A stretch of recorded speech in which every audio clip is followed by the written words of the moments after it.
welcome to this week's episode of Wild Weather Wonders, where each episode we take questions sent in from viewers like you and we answer them.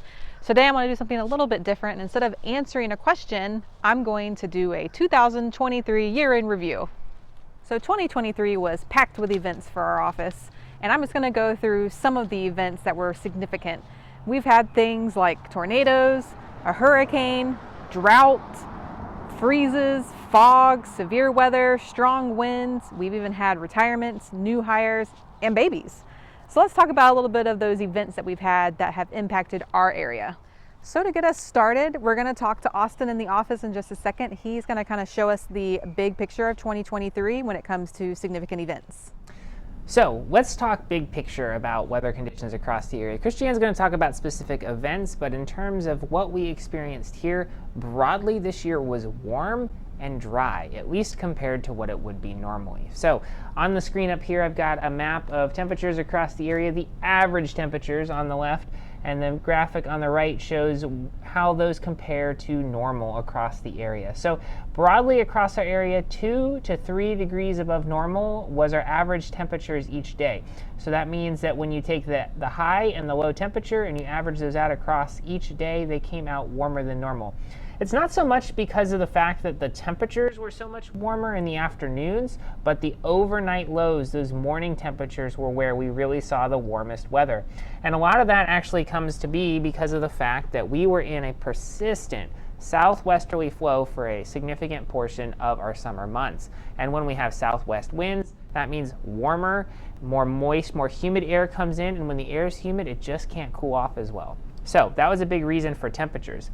In terms of rainfall, that's the other piece to talk about. I said it was drier. It depends on where you live, but especially along the west coast of Florida, the rainfall was substantially lower than what we would normally see. So again, looking at departure from normal, you'll notice that across the area, especially right along the coast, 50 to 75% of normal. That's extremely dry. Places like Sarasota, for instance, the Sarasota-Bradenton Airport, driest year on record. Our office, the driest year on record. Now, not so bad if you lived inland necessarily, but either way, it was a warm and dry one, and drought conditions, in fact, still persist even now across the west coast of Florida. And really and truly, we're not looking at that improving yet for a while still. We got to see a lot more rain to see improvements there. Thank you for all that information, Austin. And yes, definitely a very warm summer and a very dry summer for some. So moving into the next significant event, we had Hurricane Idalia in August of 2023.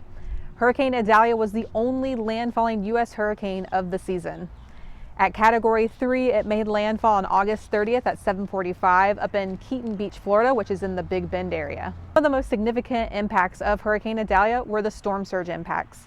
Not only right where it made landfall, but the entire west coast of Florida had storm surge impacts of some kind. It goes to show that even if a storm is off the coast of Florida, our area can still have surge impacts.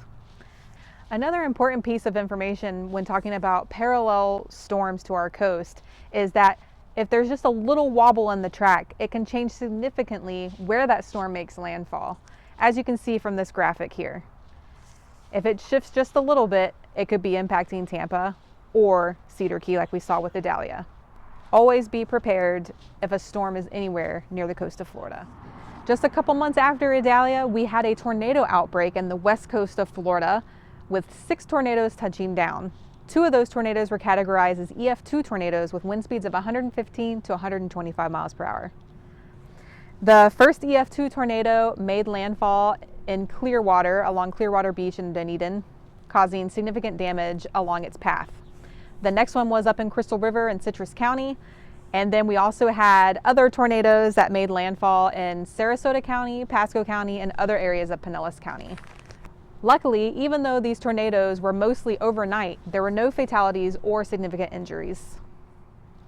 Well, there you have it, a glimpse at some of the significant weather events of 2023. Thank you again for all of your support and for watching these videos. If you like these videos, make sure you like and subscribe so you can get all of this year's videos.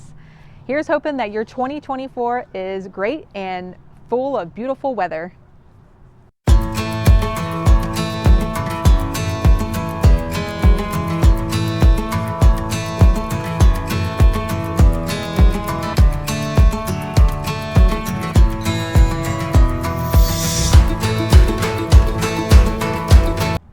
Why did the cloud date the fog?